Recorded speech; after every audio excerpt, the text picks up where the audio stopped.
Internet privacy is the right to privacy on the Internet. It is also commonly known as online privacy and, as we noted above, is just a part of data privacy. Your right to own privacy when you view, store and communicate data or information is known as Internet privacy. Everything we do, share and store on the Internet is information that needs to be protected and kept private. But this is not what usually happens when we access the Internet. All our personal, financial, and browsing information is at risk when we use the Internet. Online privacy or digital privacy is how much of that information is actually kept secret. Internet privacy involves the right or mandate of personal privacy concerning the storage, repurposing, provision to third parties, and display of information pertaining to oneself via the Internet. Internet privacy is a subset of data privacy. Privacy concerns have been articulated from the beginnings of large-scale computer sharing and especially relate to mass surveillance. Privacy can entail either personally identifiable information, PII, or non-PII information such as a site visitor's behavior on a website. PII refers to any information that can be used to identify an individual. For example, age and physical address alone could identify who an individual is without explicitly disclosing their name, as these two factors are unique enough to identify a specific person typically. Other forms of PII may include GPS tracking data used by apps, as the daily commute and routine information can be enough to identify an individual. It has been suggested that the appeal of online services is to broadcast personal information on purpose. On the other hand, in his essay The Value of Privacy, security expert Bruce Schneier says, privacy protects us from abuses by those in power, even if we're doing nothing wrong at the time of surveillance. Internet and digital privacy are viewed differently from traditional expectations of privacy. Internet privacy is primarily concerned with protecting user information. Law professor Jerry Kong explains that the term privacy expresses space, decision, and information. In terms of space, individuals have an expectation that their physical spaces, e.g. homes, cars, not be intruded. Information privacy is in regard to the collection of user information from a variety of sources. In the United States, the 1997 Information Infrastructure Task Force, IITF, created under President Clinton defined information privacy as an individual's claim to control the terms under which personal information identifiable to the individual is acquired, disclosed, and used. At the end of the 1990s, with the rise of the Internet, it became clear that governments, companies, and other organizations would need to abide by new rules to protect individuals' privacy. With the rise of the Internet and mobile networks, Internet privacy is a daily concern for users. People with only a casual concern for Internet privacy do not need to achieve total anonymity. Internet users may protect their privacy through controlled disclosure of personal information. The revelation of IP addresses, non-personally identifiable profiling, and similar information might become acceptable trade-offs for the convenience that users could otherwise lose using the workarounds needed to suppress such details rigorously. On the other hand, some people desire much stronger privacy. In that case, they may try to achieve Internet anonymity to ensure privacy use of the Internet without giving any third parties the ability to link Internet activities to personally identifiable information of the Internet user. In order to keep their information private, people need to be careful with what they submit and look at online. When filling out forms and buying merchandise, information is tracked, and because it is not private, some companies send Internet users spam and advertising on similar products. There are also several governmental organizations that protect an individual's privacy and anonymity on the Internet, to a point. In an article presented by the FTC, in October 2011, a number of pointers were brought to attention that help an individual Internet user avoid possible identity theft and other cyber attacks. Preventing or limiting the usage of social security numbers online, being wary and respectful of emails including spam messages, being mindful of personal financial details, creating and managing strong passwords, and intelligent web browsing behaviors are recommended, among others. Posting things on the internet can be harmful or expose people to malicious attacks. Some information posted on the internet persists for decades, depending on the terms of service and privacy policies of particular services offered online. This can include comments written on blogs, pictures, and websites, such as Facebook and X, formerly Twitter. Once it is posted, anyone can potentially find it and access it. Some employers may research potential employees by searching online for the details of their online behaviors, possibly affecting the outcome of the success of the candidate. Companies exist which track which websites people visit and then use the information, for instance by sending advertising based on one's web browsing history. There are many ways in which people can divulge their personal information, for instance by use of social media and by sending bank and credit card information to various websites. Moreover, directly observed behavior, such as browsing logs, search queries, or contents of a Facebook profile can be automatically processed to infer potentially more intrusive details about an individual, such as sexual orientation, political and religious views, race, substance use, intelligence, and personality. Those concerned about internet privacy often cite a number of privacy risks events that can compromise privacy which may be encountered through online activities. These range from the gathering of statistics on users to more malicious acts such as the spreading of spyware and the exploitation of various forms of bugs, software faults.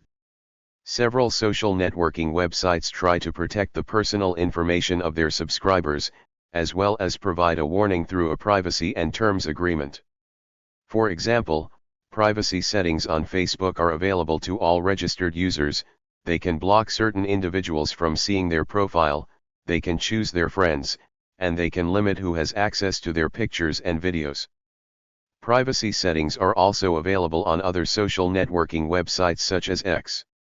The user can apply such settings when providing personal information on the internet. The Electronic Frontier Foundation has created a set of guides so that users may more easily use these privacy settings. In late 2007, Facebook launched the Beacon program in which user rental records were released to the public for friends to see. Many customers were unhappy with this breach of privacy and the Lane v. Facebook Incorporated case ensued. Children and adolescents often use the internet, including social media, in ways that risk their privacy, which is a growing concern among parents. Young people also may not realize that all their information and browsing can and may be tracked while visiting a particular site. For example, on X, threats include shortened links that may lead to potentially harmful websites or content. Email threats include email scams and attachments that persuade users to install malware and disclose personal information. On torrent sites, threats include malware hiding in video, music, and software downloads. When using a smartphone, threats include geolocation. Users can protect themselves by updating virus protection, using security settings, downloading patches, installing a firewall, screening email, shutting down spyware, controlling cookies, using encryption, fending off browser hijackers, and blocking pop-ups.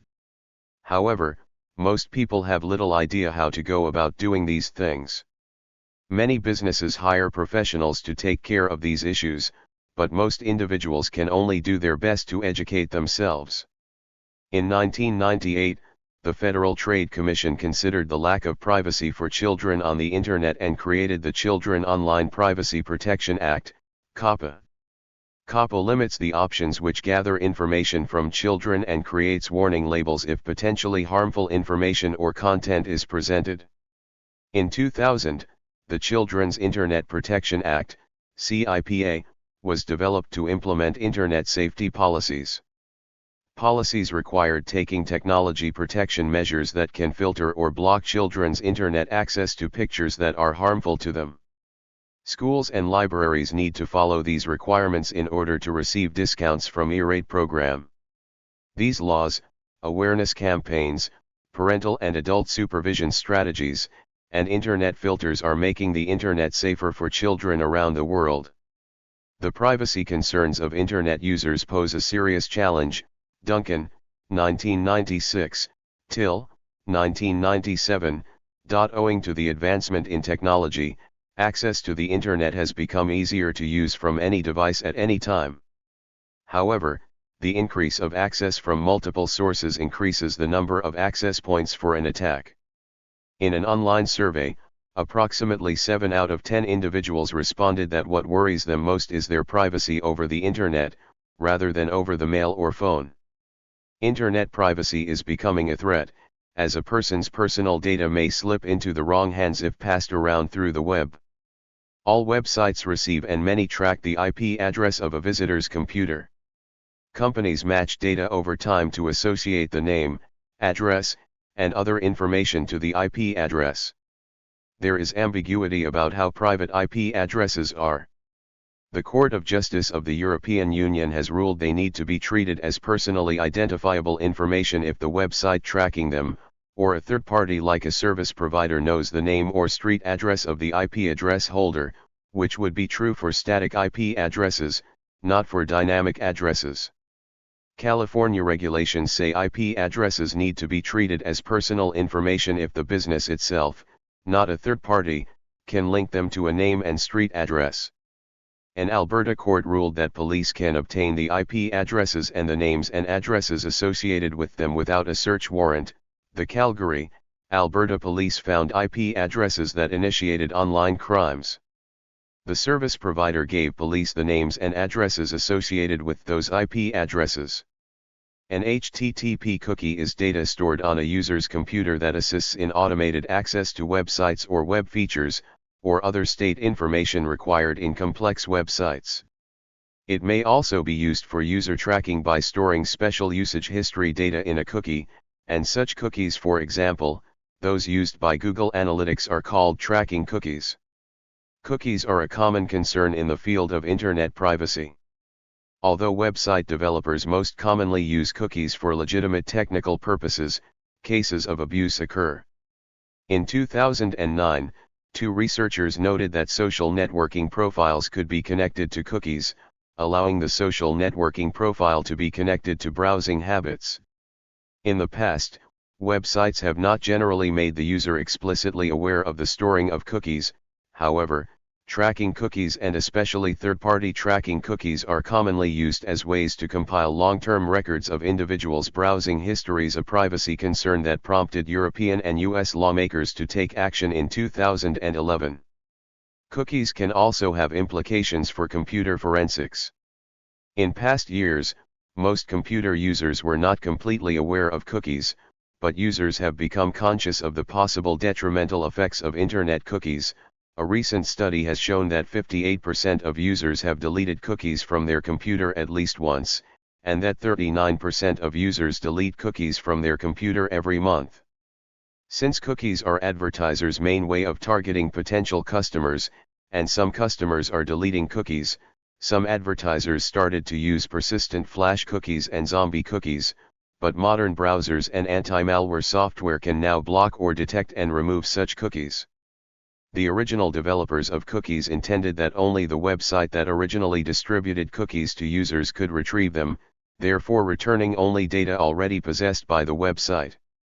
However, in practice, programmers can circumvent this restriction. Possible consequences include the placing of a personally identifiable tag in a browser to facilitate web profiling, or use of cross-site scripting or other techniques to steal information from a user's cookies. Cookies do have benefits. One is that for websites that one frequently visits that require a password, cookies may allow a user to not have to sign in every time. A cookie can also track one's preferences to show them websites that might interest them. Cookies make more websites free to use without any type of payment. Some of these benefits are also seen as negative. For example, one of the most common ways of theft is hackers taking one's username and password that a cookie saves. While many sites are free, they sell their space to advertisers. These ads, which are personalized to one's likes, can sometimes freeze one's computer or cause annoyance. Cookies are mostly harmless except for third-party cookies. These cookies are not made by the website itself but by web banner advertising companies. These third-party cookies are dangerous because they take the same information that regular cookies do, such as browsing habits and frequently visited websites, but then they share this information with other companies. Cookies are often associated with pop-up windows because these windows are often, but not always, tailored to a person's preferences. These windows are an irritation because the close button may be strategically hidden in an unlikely part of the screen. In the worst cases, these pop-up ads can take over the screen, and while one tries to close them, they can take one to another unwanted website. Cookies are seen so negatively because they are not understood and go unnoticed while someone is simply surfing the internet. The idea that every move one makes while on the internet is being watched would frighten most users. Some users choose to disable cookies in their web browsers. Such an action can reduce some privacy risks but may severely limit or prevent the functionality of many websites. All significant web browsers have this disabling ability built in, with no external program required. As an alternative, users may frequently delete any stored cookies. Some browsers, such as Mozilla Firefox and Opera, offer the option to clear cookies automatically whenever the user closes the browser. A third option involves allowing cookies in general but preventing their abuse. There is also a host of wrapper applications that will redirect cookies and cache data to some other location. Concerns exist that the privacy benefits of deleting cookies have been overstated. The process of profiling, also known as tracking, assembles and analyzes several events, each attributable to a single originating entity, in order to gain information, especially patterns of activity, relating to the originating entity. Some organizations engage in the profiling of people's web browsing, collecting the URLs of sites visited. The resulting profiles can potentially link with information that personally identifies the individual who did the browsing. Some web-oriented marketing research organizations may use this practice legitimately, for example, in order to construct profiles of typical Internet users. Such profiles, which describe average trends of large groups of Internet users rather than of actual individuals, can then prove useful for market analysis. Although the aggregate data does not constitute a privacy violation, some people believe that the initial profiling does. Profiling becomes a more contentious privacy issue when data matching associates the profile of an individual with personally identifiable information of the individual. This is why Google, the dominant ad platform that uses cookies to allow marketers to track people, has announced plans to kill the cookie. Governments and organizations may set up honeypot websites, featuring controversial topics, to attract and track unwary people. This constitutes a potential danger for individuals. When some users choose to disable HTTP cookies to reduce privacy risks as noted, new types of cookies were invented, since cookies are advertisers' main way of targeting potential customers, and some customers were deleting cookies. Some advertisers started to use persistent flash cookies and zombie cookies. In a 2009 study, flash cookies were found to be a popular mechanism for storing data on the top 100 most visited sites. Another 2011 study of social media found that, of the top 100 websites, 31 had at least one overlap between HTTP and flash cookies. However, modern browsers and anti-malware software can now block or detect and remove such cookies. Flash cookies, also known as local shared objects, work the same way as normal cookies and are used by the Adobe Flash Player to store information on the user's computer. They exhibit a similar privacy risk as normal cookies, but are not as easily blocked, meaning that the option in most browsers to not accept cookies does not affect flash cookies. One way to view and control them is with browser extensions or add-ons. Flash cookies are unlike HTTP cookies in the sense that they are not transferred from the client back to the server. Web browsers read and write these cookies and can track any data by web usage. Although browsers such as Internet Explorer 8 and Firefox 3 have added a privacy browsing setting, they still allow flash cookies to track the user and operate fully. However, the Flash Player browser plugin can be disabled or uninstalled, and Flash cookies can be disabled on a per-site or global basis. Adobe's Flash and PDF Reader are not the only browser plugins whose past security defect shave allowed spyware or malware to be installed. There have also been problems with Oracle's Java. EverCookies, created by Sami Kamkar, are JavaScript-based applications which produce cookies in a web browser that actively resist deletion by redundantly copying themselves in different forms on the user's machine. Example: Flash local shared objects, various HTML5 storage mechanisms, window.name caching, etc., and resurrecting copies that are missing or expired. EverCookie accomplishes this by storing the cookie data in several types of storage mechanisms that are available on the local browser. It has the ability to store cookies in over 10 types of storage mechanisms so that once they are on one's computer they will never be gone. Additionally, if EverCookie has found the user has removed any of the types of cookies in question, it recreates them using each mechanism available. EverCookies are one type of zombie cookie. However, modern browsers and anti-malware software can now block or detect and remove such cookies.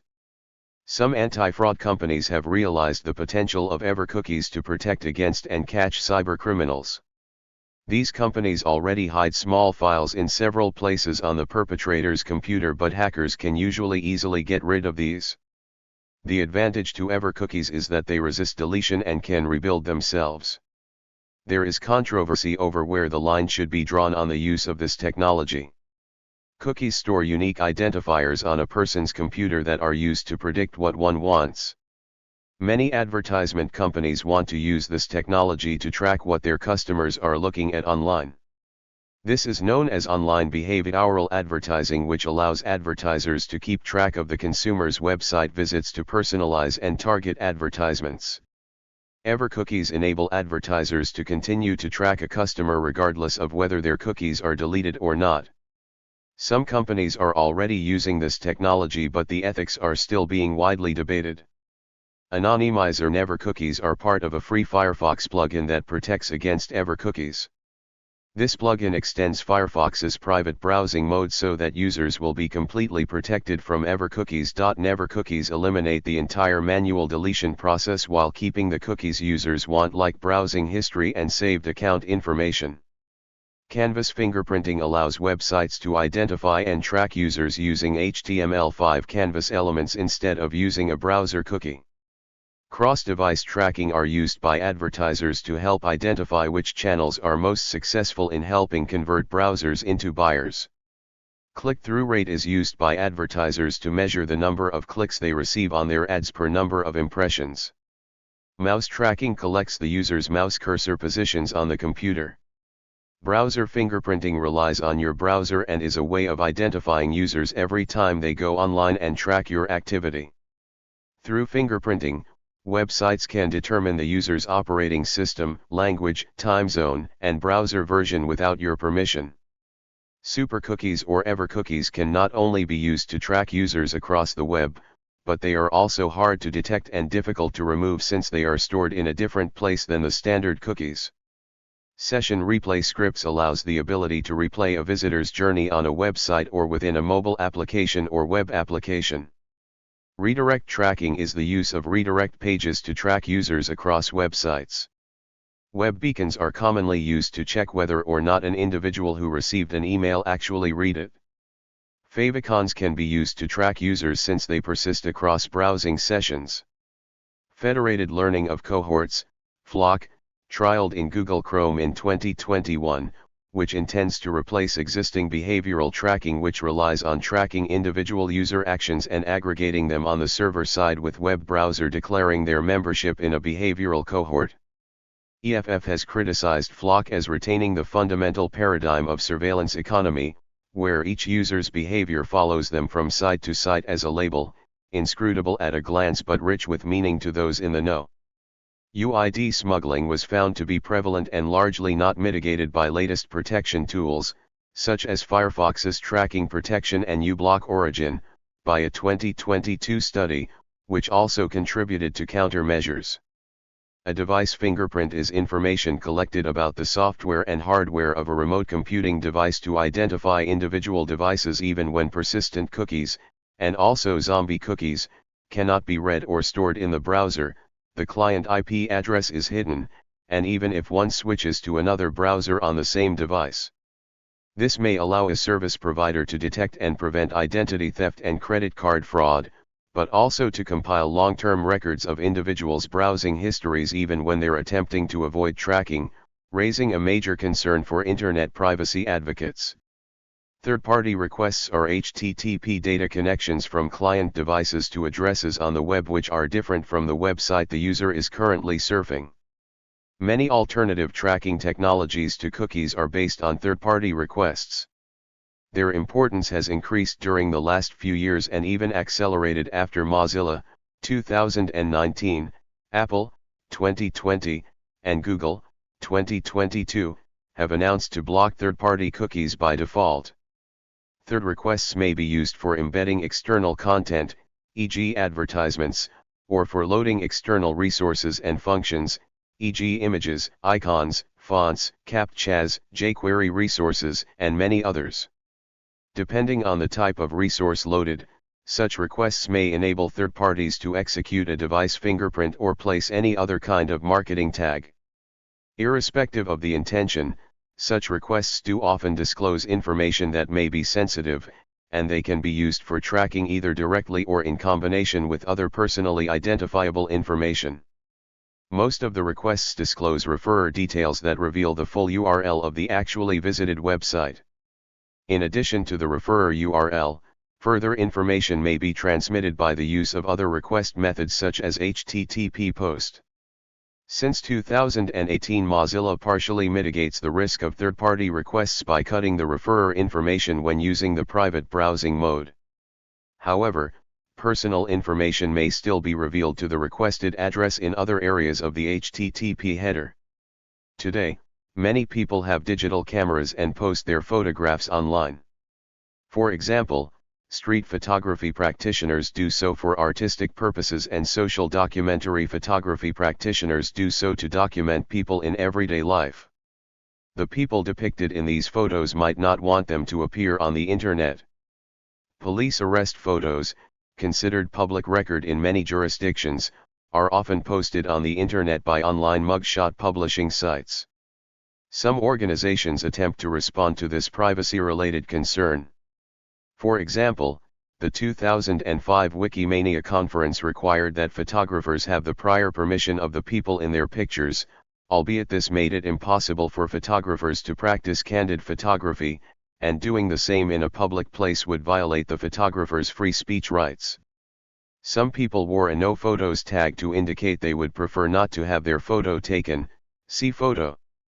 The Harvard Law Review published a short piece called In the Face of Danger, Facial Recognition and Privacy Law, much of it explaining how privacy law, in its current form, is of no help to those unwillingly tagged. Any individual can be unwillingly tagged in a photo and displayed in a manner that might violate them personally in some way, and by the time Facebook gets to taking down the photo, many people will have already had the chance to view, share, or distribute it. Furthermore, traditional tort law does not protect people who are captured by a photograph in public because this is not counted as an invasion of privacy. The extensive Facebook privacy policy covers these concerns and much more. For example, the policy states that they reserve the right to disclose member information or share photos with companies, lawyers, courts, government entities, etc. if they feel it is absolutely necessary. The policy also informs users that profile pictures are mainly to help friends connect to each other. However, these, as well as other pictures, can allow other people to invade a person's privacy by finding out information that can be used to track and locate a certain individual. In an article featured in ABC News, it was stated that two teams of scientists found out that Hollywood stars could be giving up information about their private whereabouts very easily through pictures uploaded to the internet. Moreover, it was found that pictures taken by some phones and tablets, including iPhones, automatically attach the latitude and longitude of the picture taken through metadata unless this function is manually disabled. Face recognition technology can be used to gain access to a person's private data, according to a new study. Researchers at Carnegie Mellon University combined image scanning, cloud computing, and public profiles from social networking sites to identify individuals in the offline world. Data captured even included a user's social security number. Experts have warned of the privacy risks faced by the increased merging of online and offline identities. The researchers have also developed an augmented reality mobile app that can display personal data over a person's image captured on a smartphone screen.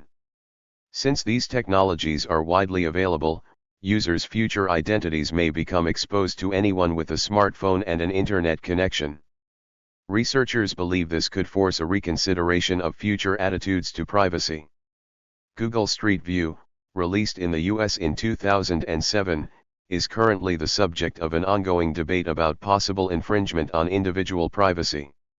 Researchers have argued that Google Street View facilitates identification and disclosure with more immediacy and less abstraction.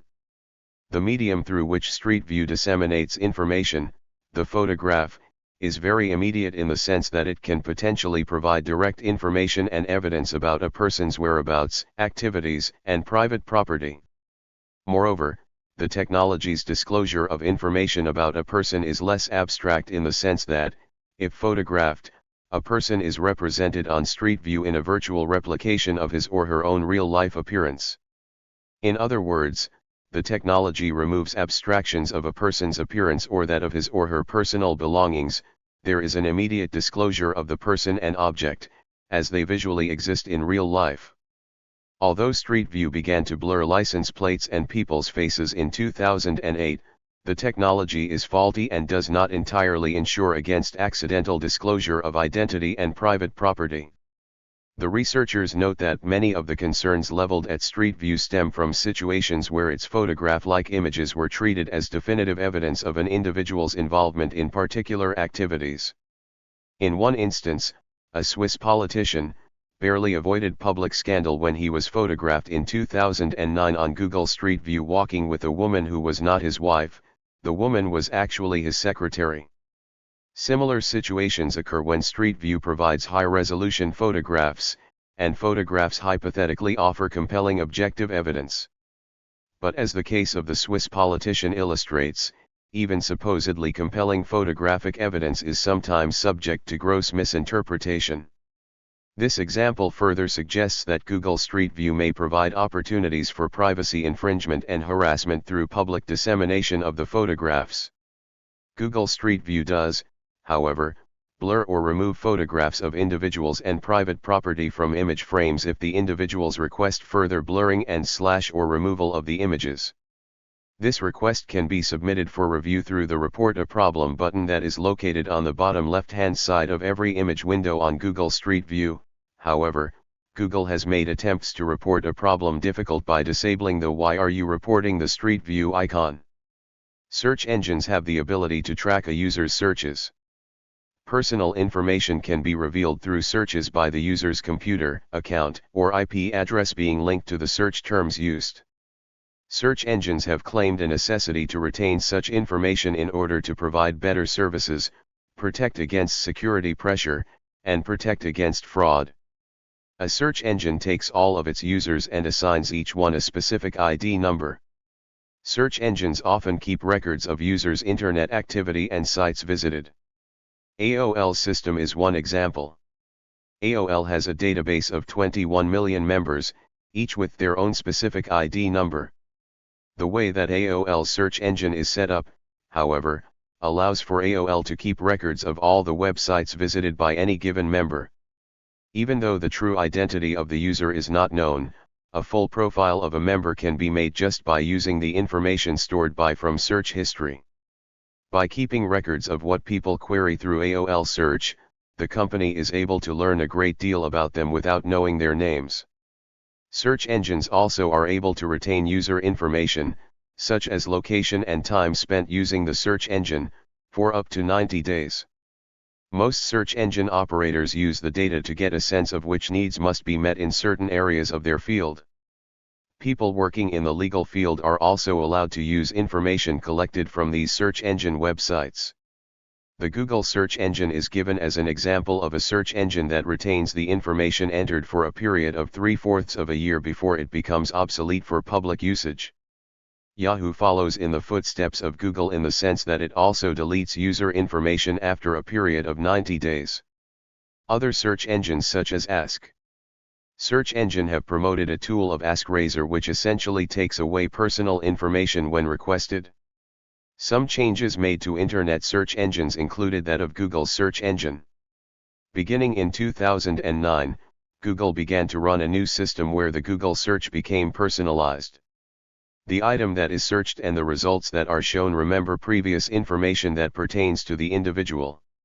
Google search engine not only seeks what is searched but also strives to allow the user to feel like the search engine recognizes their interests. This is achieved by using online advertising. A system that Google uses to filter advertisements and search results that might interest the user is by having a ranking system that tests relevancy that includes observation of the behavior users exude while searching on Google. Another function of search engines is the predictability of location.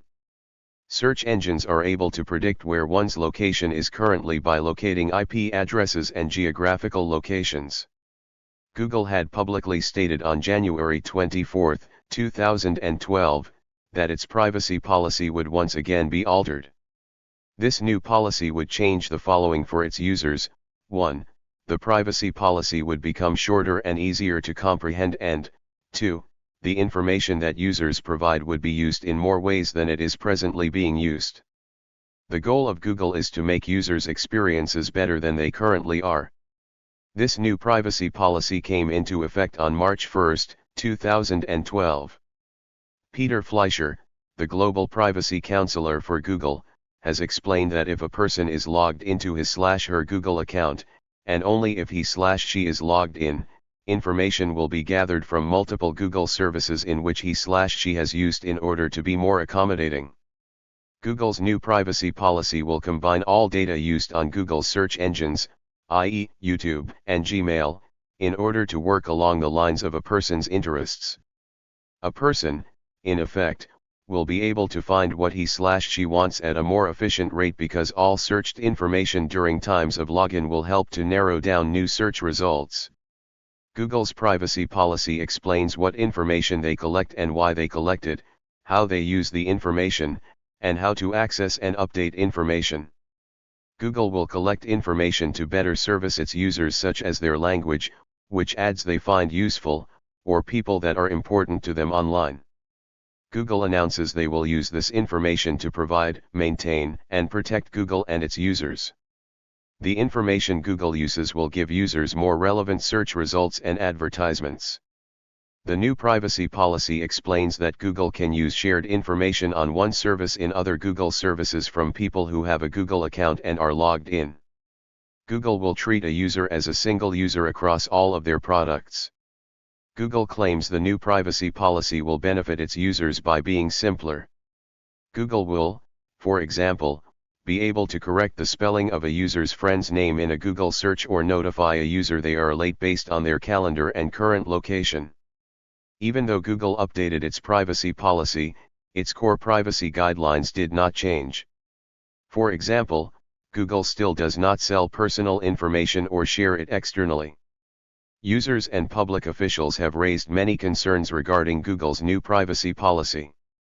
The main concern/issue involves the sharing of data from multiple sources. Because this policy gathers all information and data searched from multiple engines when logged into Google, and uses it to help assist users, privacy becomes an important element. Public officials and Google account users are worried about online safety because of all this information being gathered from multiple sources. Some users do not like the overlapping privacy policy, wishing to keep the service of Google separate. The update to Google's privacy policy has alarmed both public and private sectors. The European Union has asked Google to delay the onset of the new privacy policy in order to ensure that it does not violate EU law. This move is in accordance with objections to decreasing online privacy raised in other foreign nations where surveillance is more heavily scrutinized. Canada and Germany have both held investigations into the legality of both Facebook, against respective privacy acts, in 2010. The new privacy policy only heightens unresolved concerns regarding user privacy. An additional feature of concern to the new Google privacy policy is the nature of the policy. One must accept the policy or delete existing Google accounts. Customizing the privacy settings of a social network is a key tactic that many feel is necessary for social networking sites. Additionally, some fear the sharing of data amongst Google services could lead to revelations of identities. Many using pseudonyms are concerned about this possibility, and defend the role of pseudonyms in literature and history. Some solutions to being able to protect user privacy on the internet can include programs such as Rapleaf, which is a website that has a search engine that allows users to make all of one's search information and personal information private. Other websites that also give this option to their users are Facebook and Amazon. Search engines such as Startpage.com, Disconnect.me and Scroogle, defunct since 2012, anonymize Google searches. The following are some of the more notable privacy-focused search engines. Brave, a free software that reports to be a privacy-first website browsing service, blocking online trackers and ads, and not tracking users' browsing data. DuckDuckGo, a meta search engine that combines the search results from various search engines, excluding Google, and provides some unique services like using search boxes on various websites and providing instant answers out of the box.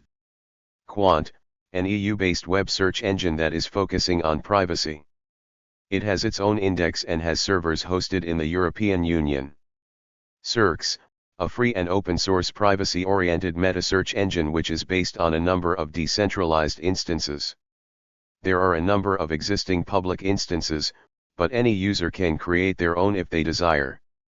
Fireball, Germany's first search engine that obtains web results from various sources, mainly Bing. Fireball is not collecting any user information. All servers are stationed in Germany, a plus considering the German legislation tends to respect privacy rights better than many other European countries.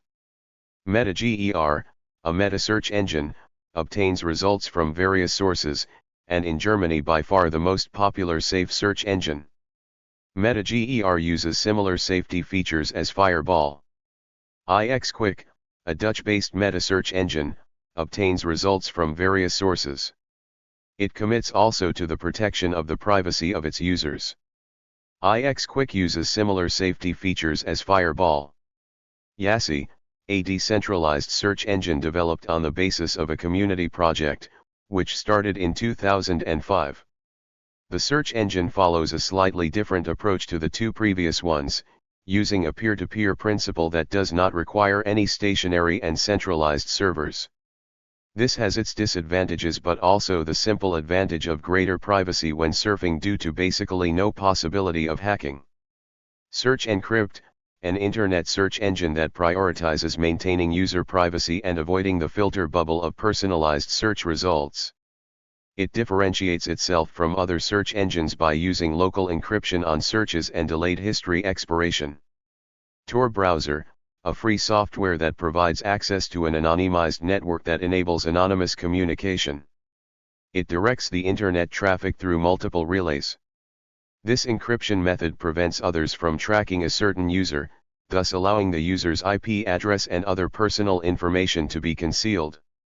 The advent of the Web 2.0 has caused social profiling and is a growing concern for internet privacy. Web 2.0 is the system that facilitates participatory information sharing and collaboration on the internet, in social networking media websites like Facebook, Instagram, X, formerly Twitter, and MySpace. These social networking sites have seen a boom in their popularity starting from the late 2000s. Through these websites, many people are giving their personal information out on the internet. Accountability for the collection and distribution of personal information has been a subject of ongoing discussion. Social networks have been held responsible for storing the information and data, while users who provide their information on these sites are also seen as liable by some. This relates to the ever-present issue of how society regards social media sites. An increasing number of individuals are becoming aware of the potential risks associated with sharing personal information online and placing trust in websites to maintain privacy. In a 2012 study, researchers found that young people are taking measures to keep their posted information on Facebook private to some degree. Examples of such actions include managing their privacy settings so that certain content can be visible to only friends and ignoring Facebook friend requests from strangers. In 2013, a class action lawsuit was filed against Facebook alleging the company scanned user messages for web links, translating them to likes on the user's Facebook profile. Data lifted from the private messages was then used for targeted advertising, the plaintiffs claimed. Facebook's practice of scanning the content of these messages violates the Federal Electronic Communications Privacy Act, ACPA, also referred to as the Wiretap Act, as well as California's Invasion of Privacy Act, CIPA, and Section 17200 of California's Business and Professions Code, the plaintiffs said. This shows that once information is online, it is no longer completely private. It is an increasing risk because younger people have easier internet access than ever before, therefore they put themselves in a position where it is all too easy for them to upload information, but they may not have the caution to consider how difficult it can be to take that information down once it has been out in the open. This is becoming a bigger issue now that so much of society interacts online, which was not the case 15 years ago. In addition, because of the quickly evolving digital media arena, people's interpretation of privacy is evolving as well, and it is important to consider that when interacting online. New forms of social networking and digital media such as Instagram and Snapchat may call for new guidelines regarding privacy. What makes this difficult is the wide range of opinions surrounding the topic, so it is left mainly up to individual judgment to respect other people's online privacy in some circumstances. With the rise of technology-focused applications, there has been a rise of medical apps available to users on smart devices. In a survey of 29 migraine management-specific applications, researcher Mia T. Meinen, ETAL, discovered 76% had clear privacy policies, with 55% of the apps stated using the user data from these giving data to third parties for the use of advertising. The concerns raised discusses the applications without accessible privacy policies, and even more so, applications that are not properly adhering to the Health Insurance Portability and Accountability Act, HIPAA, are in need of proper regulation, as these apps store medical data with identifiable information on a user. Internet users obtain internet access through an internet service provider, ISP. All data transmitted to and from users must pass through the ISP. Thus, an ISP has the potential to observe users' activities on the internet. ISPs can breach personal information such as transaction history, search history, and social media profiles of users. Hackers could use this opportunity to hack ISPs and obtain sensitive information of victims.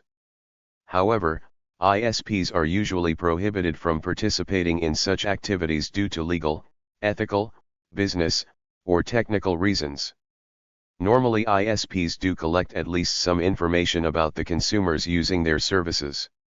From a privacy standpoint, ISPs would ideally collect only as much information as they require in order to provide internet connectivity, IP address, billing information if applicable, etc. Which information an ISP collects, what it does with that information, and whether it informs its consumers, pose significant privacy issues. Beyond the usage of collected information typical of third parties, ISPs sometimes state that they will make their information available to government authorities upon request. In the US and other countries, such a request does not necessarily require a warrant.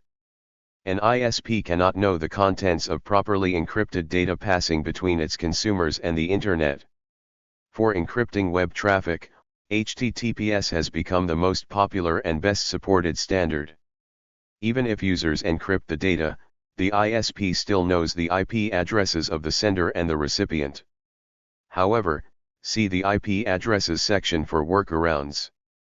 An anonymizer such as I2P, the anonymous network or Tor, can be used for accessing web services without them knowing one's IP address and without one's ISP knowing what the services are that one accesses. Additional software has been developed that may provide more secure and anonymous alternatives to other applications. For example, BitaMessage can be used as an alternative for email and Cryptocat as an alternative for online chat. On the other hand, in addition to end-to-end encryption software, there are web services such as Clink which provide privacy through a novel security protocol which does not require installing any software.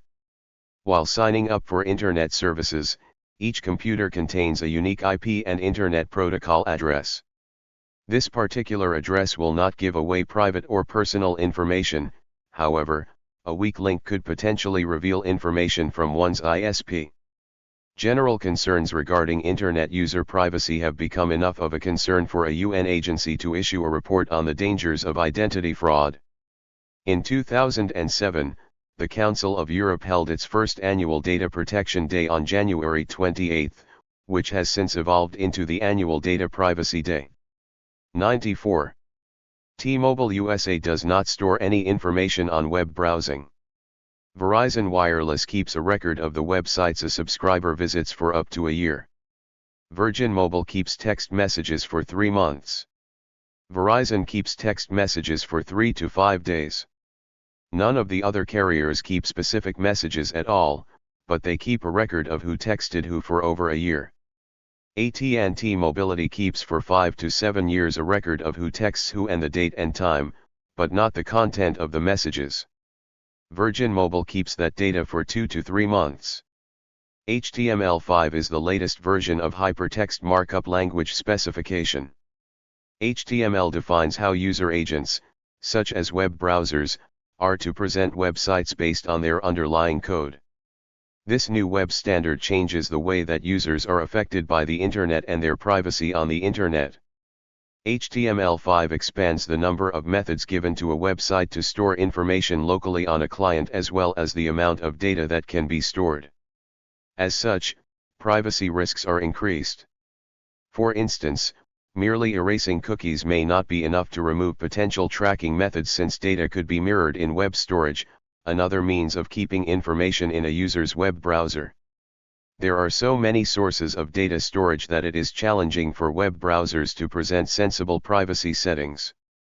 As the power of web standards increases, so do potential misuses. HTML5 also expands access to user media, potentially granting access to a computer's microphone or webcam, a capability previously only possible through the use of plugins like Flash. It is also possible to find a user's geographical location using the Geolocation API. With this expanded access comes increased potential for abuse as well as more vectors for attackers. If a malicious site was able to gain access to a user's media, it could potentially use recordings to uncover sensitive information thought to be unexposed. However, the World Wide Web Consortium, responsible for many web standards, feels that the increased capabilities of the web platform outweigh potential privacy concerns. They state that by documenting new capabilities in an open standardization process, rather than through closed-source plugins made by companies, it is easier to spot flaws in specifications and cultivate expert advice. Besides elevating privacy concerns, HTML5 also adds a few tools to enhance user privacy. A mechanism is defined whereby user agents can share blacklists of domains that should not be allowed to access web storage. Content security policy is a proposed standard whereby sites may assign privileges to different domains, enforcing harsh limitations on JavaScript used to mitigate cross-site scripting attacks. HTML5 also adds HTML templating and a standard HTML parser which replaces the various parsers of web browser vendors.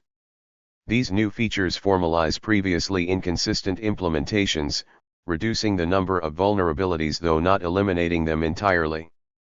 Big data is generally defined as the rapid accumulation and compiling of massive amounts of information that is being exchanged over digital communication systems. The volume of data is large, often exceeding exabytes, cannot be handled by conventional computer processors, and is instead stored on large server system databases. This information is assessed by analytic scientists using software programs, which paraphrase this information into multi-layered user trends and demographics. This information is collected from all around the Internet, such as by popular services like Facebook, Google, Apple, Spotify, or GPS systems. Big data provides companies with the ability to infer detailed psychodemographic profiles of Internet users, even if they were not directly expressed or indicated by users. Inspect product availability and optimize prices for maximum profit while clearing inventory. Swiftly reconfigure risk portfolios in minutes and understand future opportunities to mitigate risk. Mine customer data for insight and create advertising strategies for customer acquisition and retention. Identify customers who matter the most. Create retail coupons based on a proportional scale to how much the customer has spent, to ensure a higher redemption rate. Send tailored recommendations to mobile devices at just the right time, while customers are in the right location to take advantage of offers. Analyze data from social media to detect new market trends and changes in demand. Use clickstream analysis and data mining to detect fraudulent behavior. Determine root causes of failures, issues, and defects by investigating user sessions, network logs and machine sensors. Cross-device tracking identifies users' activity across multiple devices. Massive personal data extraction through mobile device apps that receive carte blanche permissions for data access upon installation.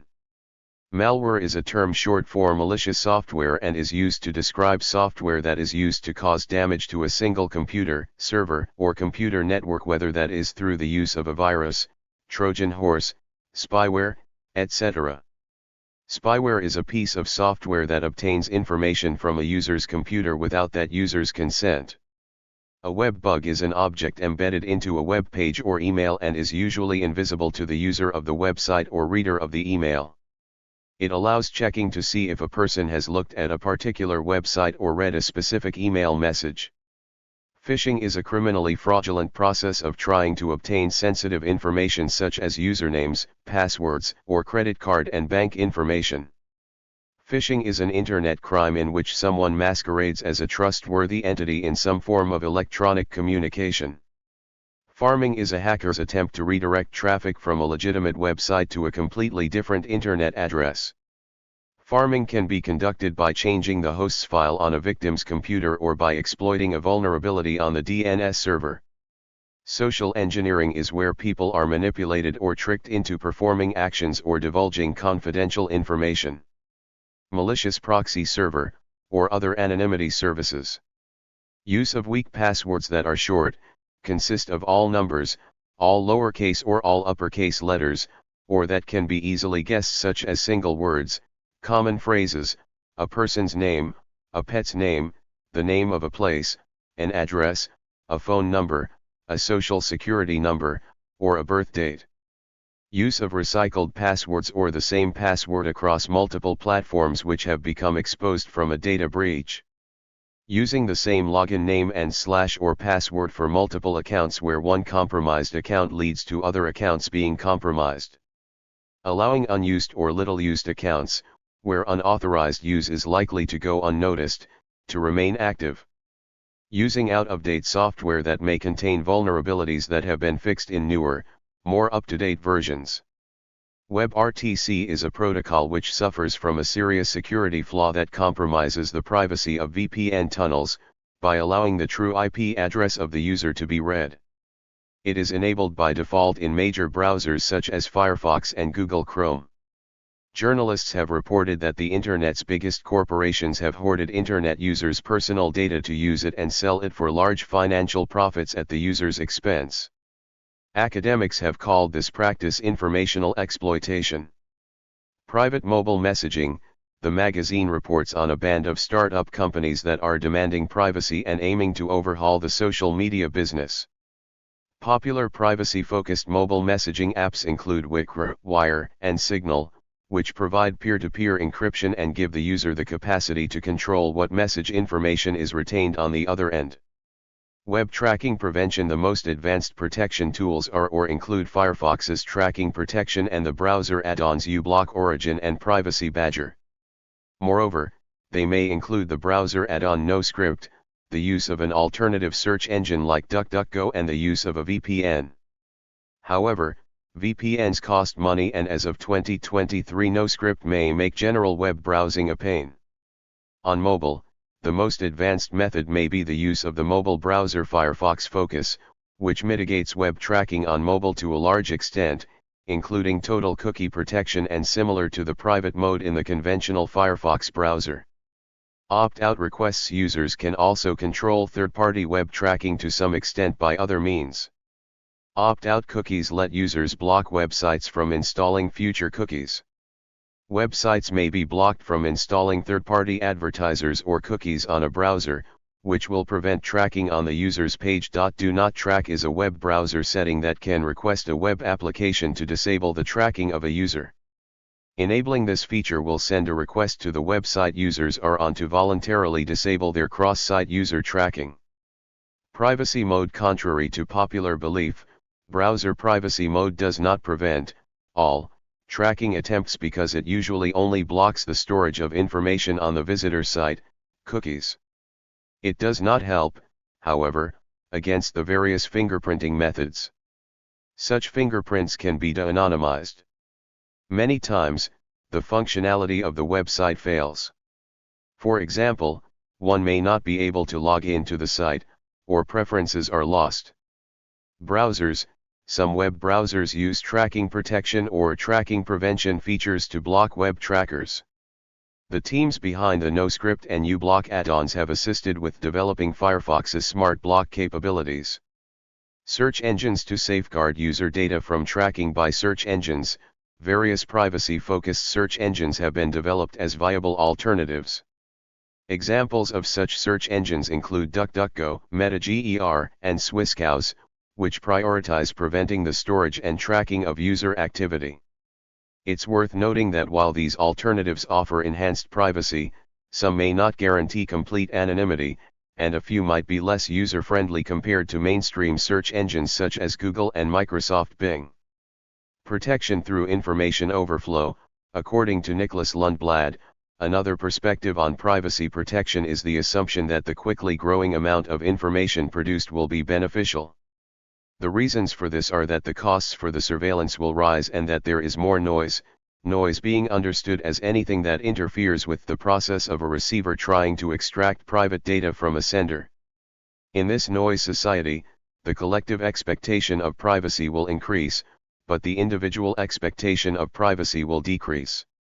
In other words, not everyone can be analyzed in detail, but one individual can be. Also, in order to stay unobserved, it can hence be better to blend in with the others than trying to use, for example, encryption technologies and similar methods. Technologies for this can be called Jante technologies after the law of Jante, which states that you are nobody special. This view offers new challenges and perspectives for the privacy discussion. Public views. While internet privacy is widely acknowledged as the top consideration in any online interaction, as evinced by the public outcry over SOPA/CISPA, public understanding of online privacy policies is actually being negatively affected by the current trends regarding online privacy statements. Users have a tendency to skim internet privacy policies for information regarding the distribution of personal information only, and the more legalistic the policies appear, the less likely users are to even read the information. Coupling this with the increasingly exhaustive license agreements companies require consumers agree with before using their product, consumers are reading less about their rights. Furthermore, if the user has already done business with a company, or is previously familiar with a product, they tend to not read the privacy policies that the company has posted. As internet companies become more established, their policies may change, but their clients will be less likely to inform themselves of the change. This tendency is interesting because as consumers become more acquainted with the internet, they are also more likely to be interested in online privacy. Finally, consumers have been found to avoid reading the privacy policies if the policies are not in a simple format, and even perceive these policies to be irrelevant. The less readily available terms and conditions are, the less likely the public is to inform themselves of their rights regarding the service they are using. While dealing with the issue of Internet privacy, one must first be concerned with not only the technological implications such as damaged property, corrupted files, and the like, but also with the potential for implications on their real lives. One such implication, which is rather commonly viewed as being one of the most daunting fears and risks of the Internet, is the potential for identity theft. Although it is a typical belief that larger companies and enterprises are the usual focus of identity thefts, rather than individuals, recent reports seem to show a trend opposing this belief. Specifically, it was found in a 2007 Internet Security Threat Report that roughly 93% of gateway attacks were targeted at unprepared home users. The term gateway attack was used to refer to an attack which aimed not at stealing data immediately, but rather at gaining access for future attacks. According to Symantec's Internet Security Threat Report, this continues despite the increasing emphasis on Internet security due to the expanding underground economy. With more than 50% of the supporting servers located in the United States, this underground economy has become a haven for Internet thieves, who use the system in order to sell stolen information. These pieces of information can range from generic things such as a user account or email to something as personal as a bank account number and PIN. While the processes these Internet thieves use are abundant and unique, one popular trap people fall into is that of online purchasing. In a 2001 article titled Consumer Watch, the popular online site PC World went called Secure e-shopping a myth. Though unlike the gateway attacks mentioned above, these incidents of information being stolen through online purchases generally are more prevalent in medium to large e-commerce sites, rather than smaller individualized sites. This is assumed to be a result of the larger consumer population and purchases, which allow for more potential leeway with information. Ultimately, however, the potential for a violation of one's privacy is typically out of their hands after purchasing from an online retailer or store. One of the most common forms in which hackers receive private information from online retailers actually comes from an attack placed upon the site's servers responsible for maintaining information about previous transactions. As experts explain, these retailers are not doing nearly enough to maintain or improve their security measures. Even though sites that clearly present a privacy or security policy can be subject to hackers' havoc, as most policies only rely upon encryption technology which only applies to the actual transfer of a customer's data. However, with this being said, most retailers have been making improvements, going as far as covering some of the credit card fees if the information's abuse can be traced back to the site's servers. As one of the largest growing concerns American adults have of current Internet privacy policies, identity and credit theft remain a constant figure in the debate surrounding privacy online. A 1997 study by the Boston Consulting Group showed that participants of the study were most concerned about their privacy on the Internet compared to any other media. However, it is important to recall that these issues are not the only prevalent concerns society has. Another prevalent issue remains members of society sending disconcerting emails to one another. It is for this reason in 2001 that for one of the first times the public expressed approval of government intervention in their private lives. With the overall public anxiety regarding the constantly expanding trend of online crimes, in 2001 roughly 54% of Americans polled showed a general approval for the FBI monitoring those emails deemed suspicious. Thus, it was born the idea for the FBI program, Carnivore, which was going to be used as a searching method, allowing the FBI to hopefully home in on potential criminals. Unlike the overall approval of the FBI's intervention, Carnivore was not met with as much of a majority's approval. Rather, the public seemed to be divided, with 45% siding in its favor, 45% opposed to the idea for its ability to potentially interfere with ordinary citizens' messages, and 10% claiming indifference.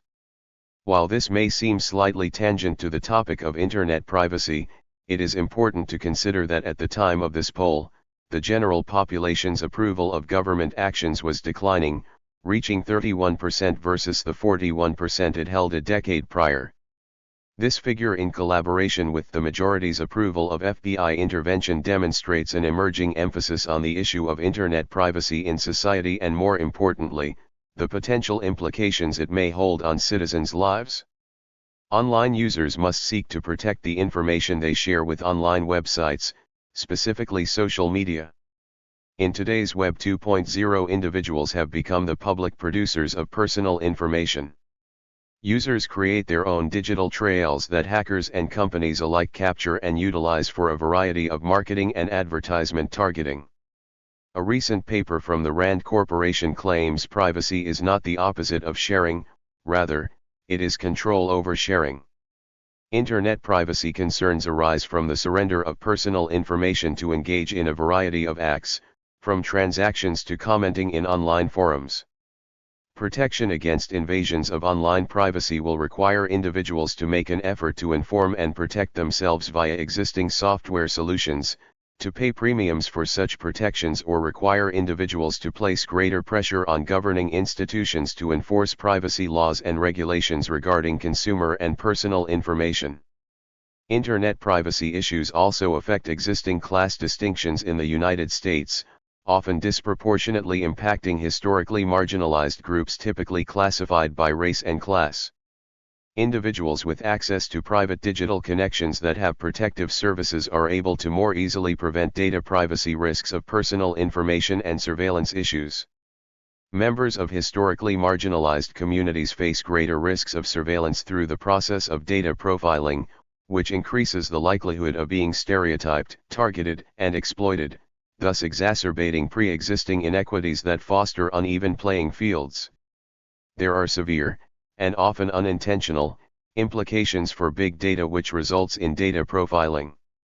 For example, automated systems of employment verification run by the federal government such as E-Verify tend to misidentify people with names that do not adhere to standardized Caucasian-sounding names as ineligible to work in the United States, thus widening unemployment gaps and preventing social mobility.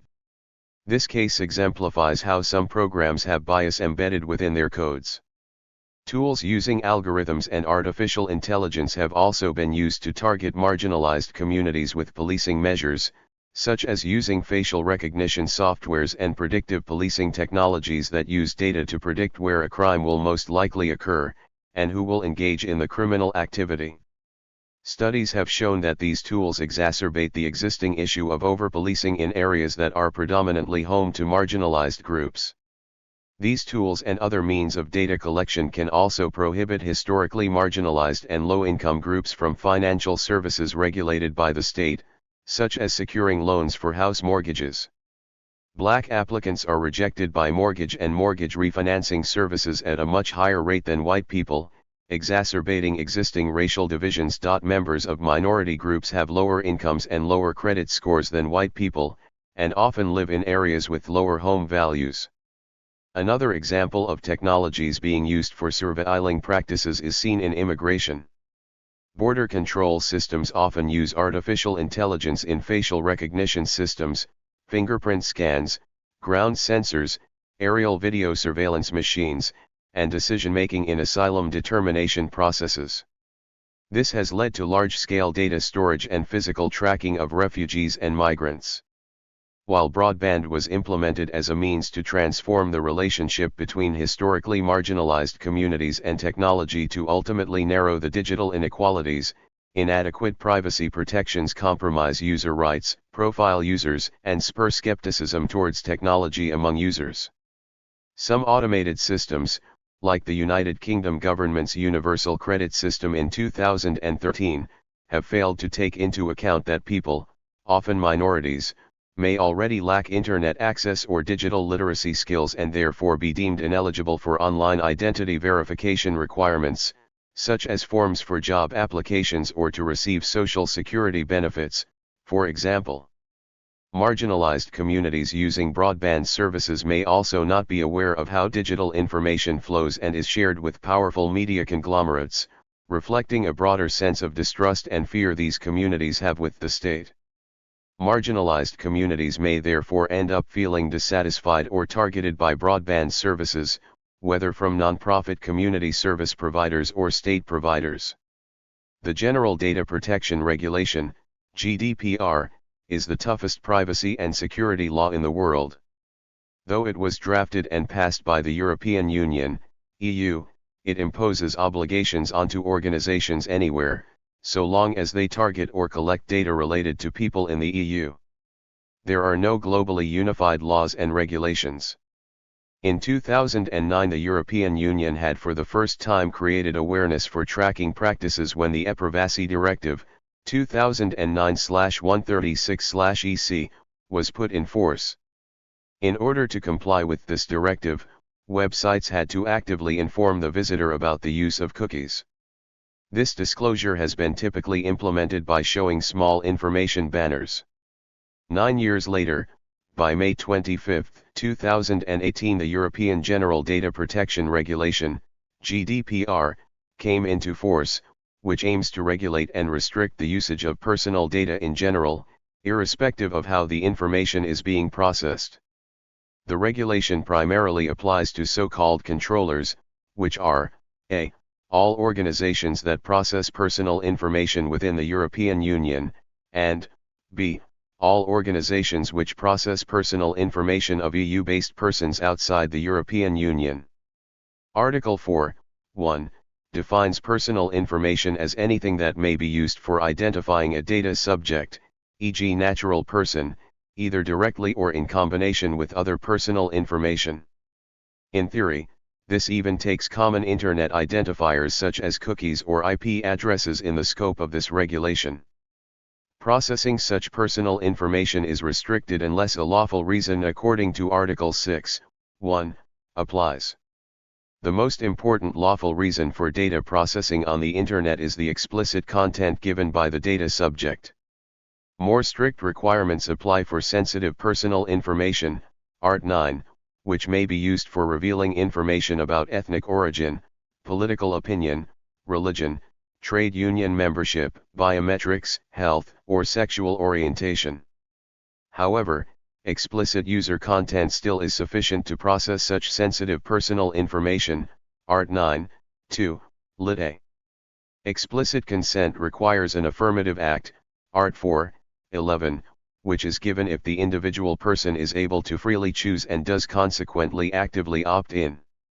As of June 2020, typical cookie implementations are not compliant with this regulation, and other practices such as device fingerprinting, cross-website logins or third-party requests are typically not disclosed, even though many opinions consider such methods in the scope of the GDPR.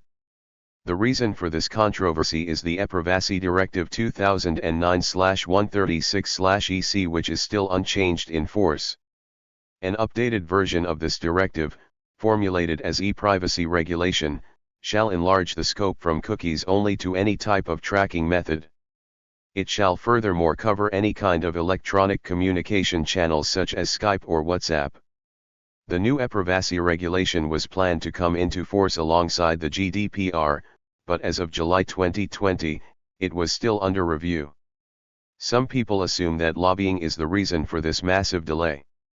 Irrespective of the pending ePrivacy Regulation, the European High Court decided in October 2019, KC 673/17, that the current law is not fulfilled if the disclosed information in the cookie disclaimer is imprecise, or if the consent checkbox is pre-checked. Consequently, many cookie disclaimers that were in use at that time were confirmed to be incompliant with the current data protection laws. However, even this High Court judgment only refers to cookies and not to other tracking methods. One of the most popular topics of discussion regarding Internet privacy is China. Although China is known for its remarkable reputation for maintaining Internet privacy among many online users, it could potentially be a major jeopardy to the lives of many online users who have their information exchanged on the web regularly. For instance, in China, there is a new software that will enable the concept of surveillance among the majority of online users and present a risk to their privacy. The main concern with privacy of Internet users in China is the lack thereof. China has a well-known policy of censorship when it comes to the spread of information through public media channels. Censorship has been prominent in mainland China since the Communist Party gained power in China over 60 years ago. With the development of the Internet, however, privacy became more of a problem for the government.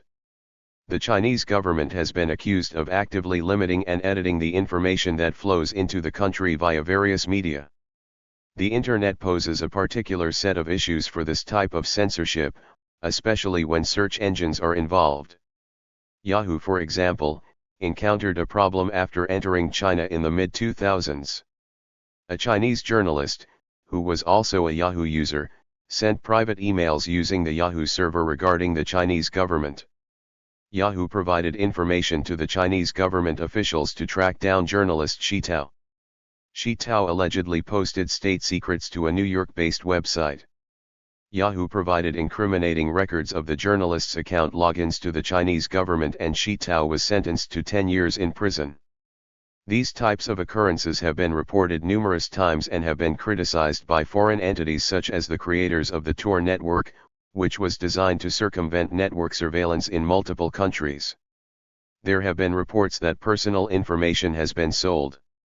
For example, students preparing for exams would receive calls from unknown numbers selling school supplies. The 2021 Data Security Law classifies data into different categories and establishes corresponding levels of protection.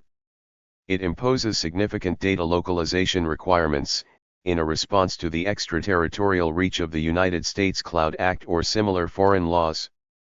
The 2021 Personal Information Protection Law is China's first comprehensive law on personal data rights and is modeled after the European Union's General Data Protection Regulation. On May 11, 1973, Sweden enacted the Data Act, the world's first national data protection law. In 2012, Sweden received a Web Index score of 100, a score that measures how the Internet significantly influences political, social, and economic impact, placing them first among 61 other nations. Sweden received this score while exceeding new mandatory implementations from the European Union. Sweden placed more restrictive guidelines on the Directive on Intellectual Property Rights Enforcement, IPRED, and passed the Forsvarsradioanstalt, FRA, law in 2009 under the National Defense Radio Establishment. The law allowed for the legal sanctioning of surveillance of Internet traffic by state authorities and allowed authorities to monitor all cross-border communication without a warrant. The FRA has a history of intercepting radio signals and has stood as the main intelligence agency in Sweden since 1942. Sweden has a mixture of the government's strong push towards implementing policy and citizens' continued perception of a free and neutral Internet.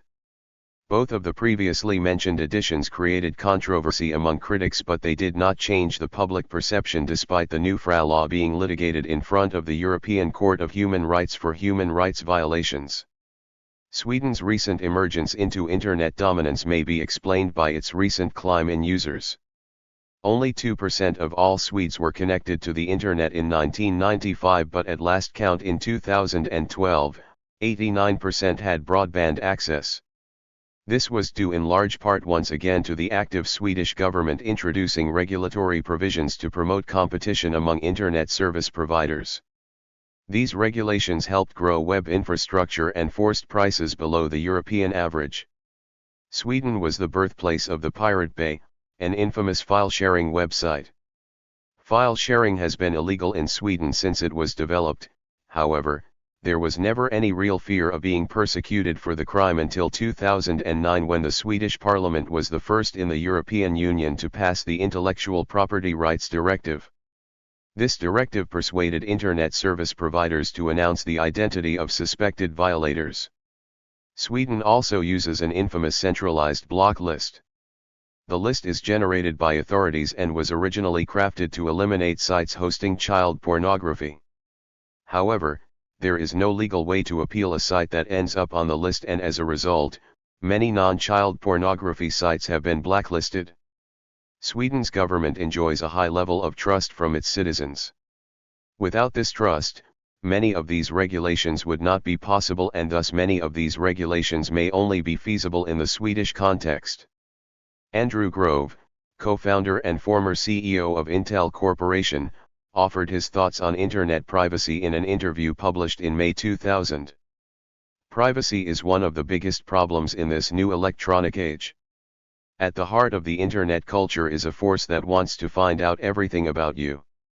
And once it has found out everything about you and 200 million others, that's a very valuable asset, and people will be tempted to trade and do commerce with that asset. This wasn't the information that people were thinking of when they called this the information age. More than 2 decades later, Susan Ariel Aronson, director of the Digital Trade and Data Governance Hub at George Washington University, observed that, the American public simply isn't demanding a privacy law. They want free more than they want privacy. With the Republicans in control of all 3 branches of the U.S. government, lobbyists for Internet service providers, ISPs, and tech firms persuaded lawmakers to dismantle regulations to protect privacy which had been made during the Obama administration. These FCC rules had required ISPs to get explicit consent before gathering and selling their private Internet information, such as the consumer's browsing histories, locations of businesses visited and applications used. Trade groups wanted to be able to sell this information for profit. Lobbyists persuaded Republican Senator Jeff Flake and Republican Representative Marsha Blackburn to sponsor legislation to dismantle Internet privacy rules. Flake received $22,700 in donations and Blackburn received $20,500 in donations from these trade groups. On March 23, 2017, abolition of these privacy protections passed on a narrow party line vote. In June 2018, California passed the law restricting companies from sharing user data without permission. Also, users would be informed to whom the data is being sold and why. On refusal to sell the data, companies are allowed to charge a little higher to these consumers. Used by government agencies are an array of technologies designed to track and gather Internet users' information are the topic of much debate between privacy advocates, civil liberties advocates and those who believe such measures are necessary for law enforcement to keep pace with rapidly changing communications technology. Following a decision by the European Union's Council of Ministers in Brussels, in January 2009, the UK's Home Office adopted a plan to allow police to access the contents of individuals' computers without a warrant.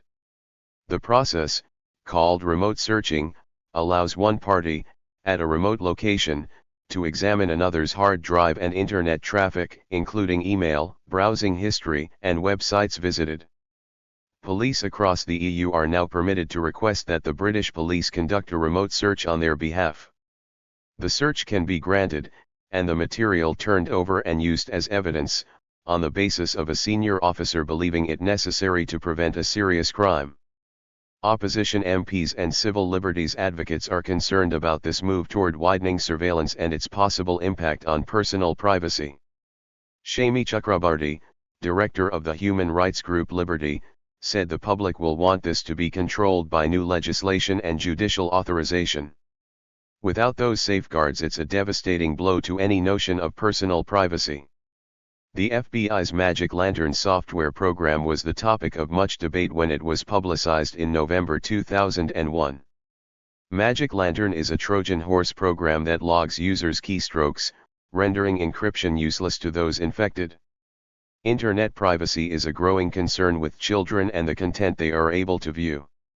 Aside from that, many concerns for the privacy of email, the vulnerability of Internet users to have their Internet usage tracked, and the collection of personal information also exist. These concerns have begun to bring the issues of Internet privacy before the courts and judges. In recent years, there is a growing concern for children's privacy and the commercial use of their data. In addition, the use of their personal data to persuade and influence their behavior has also come under scrutiny. Thank you for watching this video.